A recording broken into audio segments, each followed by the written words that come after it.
Hi guys, it's Nicole. Today I'm filming probably my most requested video on my channel right now, which is how I film and edit my YouTube videos. I'm going to be talking about my filming equipment, editing equipment, how I edit, and just all the little secrets of how I put my videos together. But before we start, I want to thank JOBY for sponsoring this video. They just released their new tripod, the RangePod, and I've been using it for a while now and it is so good. You can get it in black or red on joby.com and Best Buy. The RangePod is JOBY's first full-size tripod. It's comfortable and portable and comes with a carrying bag and shoulder strap. It also comes with a phone clamp and a cold shoe so you can attach a microphone or LED. I love this tripod because it makes filming so much easier. You can get so many different angles and you can use it with a DSLR camera or your phone. Now I want to show you guys how easy it is to set up, so I'm gonna go outside and film a quick TikTok.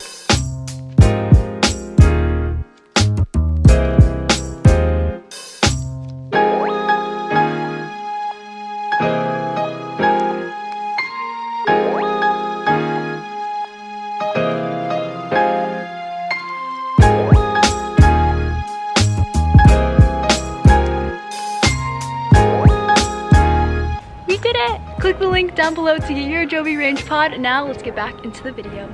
First, let's talk about filming equipment. So I have two cameras. The first one is the Canon M50. This is the camera I use most of the time. I love it. It's very easy to use. It comes with a 15 to 45 millimeter lens, but I bought an 11 to 22 millimeter lens also from Canon. This is a much wider lens and it's great especially for vlogging. The second camera I have is the Canon G7X Mark II. I'm pretty sure the most current one they have right now is Mark III, but this was the camera that I started off with in 2017 and I still use it to this day and it still works really well. This is a much more compact camera, so this is like the camera I would bring to school or just places I don't want to bring a huge camera to. And then the microphone I use is from JOBY. This is their Wavo mic and I attach this onto my Canon M50. It also has the dead cat to protect the audio from wind. I love this microphone. I think it's really good. It definitely enhances the audio and makes it more clear. And then the tripods I use are also from JOBY. This is their RangePod, which you guys saw earlier. And then I also use their GorillaPod and HandyPod. And then finally, I have some studio lights. In the packet came with, I think, 3, but usually if I use them I'll only need 1. I don't use these for every video, but sometimes in sit down videos I'll just put one up for extra light. And I think that's everything that I film with. Next we have editing equipment. The laptop that I edit all of my YouTube videos on is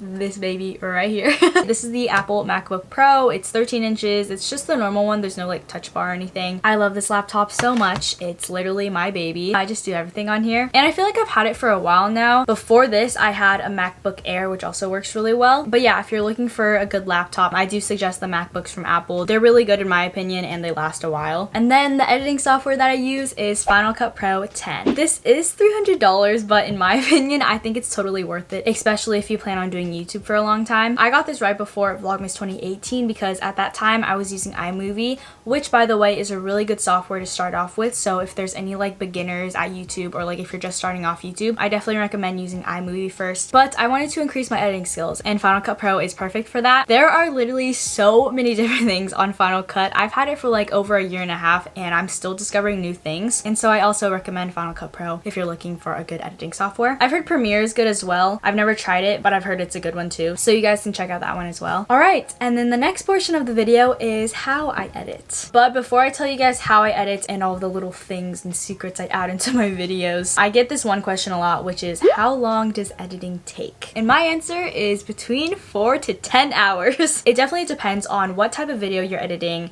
how much footage you have, and also how many edits you're putting into the video. I feel like over the years I've gotten a lot faster and more efficient when I edit, and I'm used to Final Cut Pro. Let me give you some examples. My week in my life video, that took a really long time to edit. I think that one took about 10 hours, and the reason for that is because I filmed a whole week, so I had a lot of footage. And also with every video, I just want it to come out really well, and I want to be proud of it. So I'll really take my time and try to do my best with everything. With that being said, let's get into how I edit. First, we have the rough cut. This is basically importing all of your footage and then going through all of it and editing out anything you don't want in the video. For me, the footage I usually cut out is when I mess up what I'm trying to say, if there's any silence or like breathing I take between words. You don't want to make videos too choppy, but you also don't want them to be lengthy where you leave in parts where like it's not even relevant to the video. And the basic 2 keyboard commands on Final Cut are A for select and B for cut. And while doing the rough cut, I will also add text overlays, sound effects, transitions, transitions, and screen crops. Text overlays. In Final Cut, the text is found right here,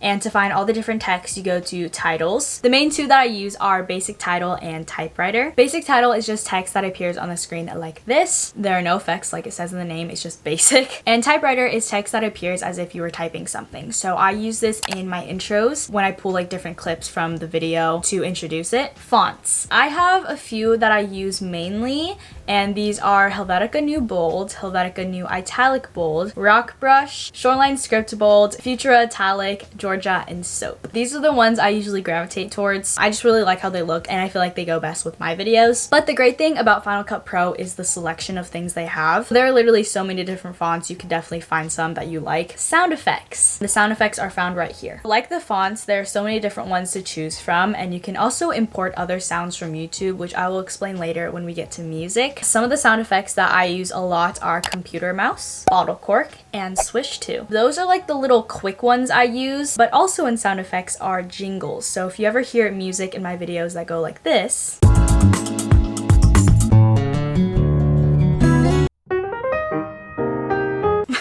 these are also sound effects in Final Cut Pro. Now we have transitions. I use transitions when I'm going from one clip to a different clip. So let's say the first clip is in my bedroom and then the second one is downstairs in my living room. I don't just want a hard cut of going from that clip to another. So that's where transitions come in. In Final Cut, transitions are found in the middle of the screen all the way to the right. One transition I use a lot is swipe. You guys will probably notice this because I literally use it in every single video. But like it says in the name, it'll swipe from one clip to another. And also you can change the duration of the transition, so it can be really long or it can be short. And to make this transition more noticeable, I'll add the swish to sound effect, and the swipe transition looks like this.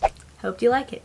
And the other transition I do is not a part of Final Cut. I like make my own kind of. I'll take a white screen, then make the duration really short, and then I'll add a computer mouse sound effect and it'll look like this.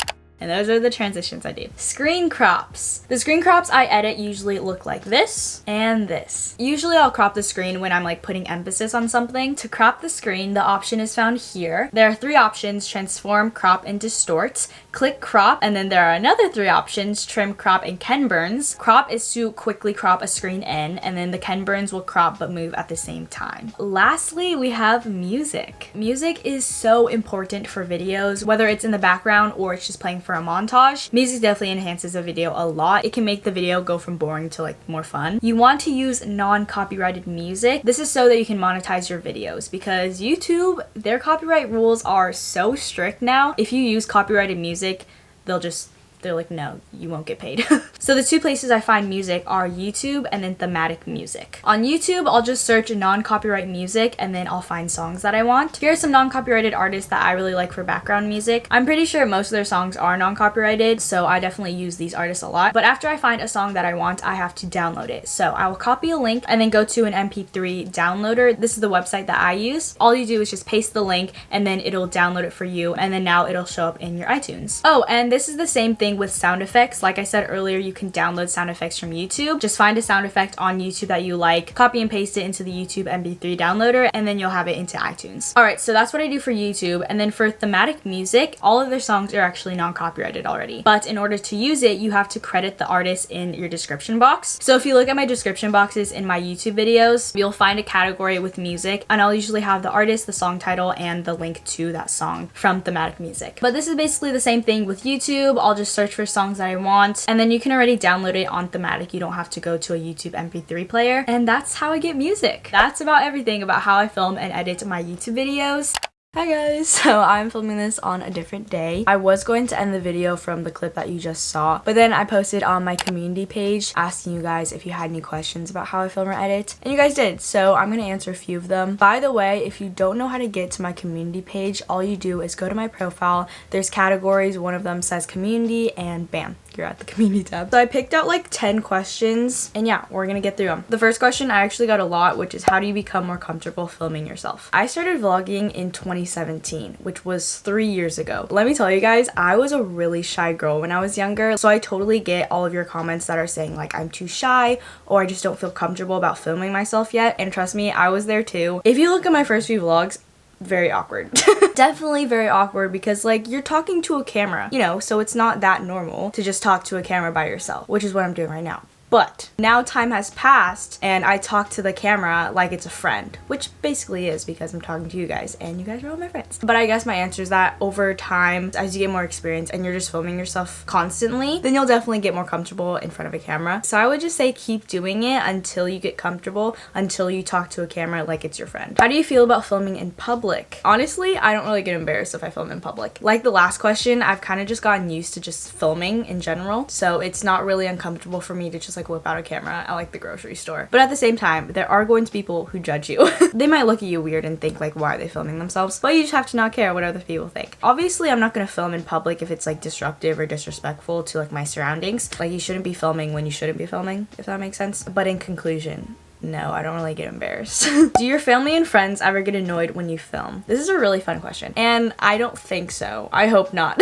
More likely they want to be in the video. And if I'm just filming myself, but like they're around me, I don't think they care because they're used to me vlogging. I guess the times they get a little annoyed is if they're not in the mood to film, and so I won't film them. But yeah, my close family and friends are pretty comfortable about being on camera. Do you have a specific time when you film and edit? No. My main posting day is Friday, as you guys know. Sometimes I post on Tuesday, like a bonus video. But yeah, my main posting day is Friday. So if you think about it, I have a whole week to get a video up, but I don't have like a specific day or a specific time where I need to film or edit. It's kind of just like whatever happens through the week and whenever I want to film. And then editing, it differs. I could edit the video right after I film it, or I could edit the video like throughout the week, or I could edit the video the night before I have to post it. So it kind of just depends on the week, like what's going on. So yeah, my schedule for filming and editing is pretty free. I just know what I have to get done and I'll do that. How did you learn to edit? I kind of figured it out by myself. I will give props to Google though, because here's a great tip. If you don't know how to do something on your editing software or just like anything in general, just Google it. There's gonna be an answer for you. With Final Cut Pro, I kind of just like experimented with different editing stuff and just explored around the software before I used it. And then again, I just Googled anything that I was confused about. Have you ever felt unmotivated about filming and editing? If so, how did you get through it? Of course, I feel like every YouTuber experiences this. There are some creators though who get so unmotivated where they take a long break. But for me, if I ever felt unmotivated about filming or editing, it's kind of just like an off day or an off week, but I still want to post for you guys. So let's say if I'm just having like a lazy day and I just don't want to film or edit, that's okay. But how I get through being unmotivated is I need to get re-inspired again. I'll watch other YouTubers or I'll watch some of my old videos. Not like old videos, but for example like Vlogmas. And by watching these videos, it kind of reminds me how much I love creating content and how much it makes me happy, because it does. And also I'll think about you guys as well, because you guys give me so much support, which I appreciate so much. So like you guys definitely motivate me as well. Does vlogging take a lot of time? Yes and no. I think overall being a YouTuber as a whole takes a lot of time. But vlogging for me, it's mostly like days in my life, right? So what I'll do is just always have my camera around, and then when I need to film something, I'll just have my camera. And then I also have my phone with me all the time, which I sometimes film on this too. But I think what's kind of hard about vlogging is that you need to remind yourself throughout the day to get footage. Do you ever fake a productive day video?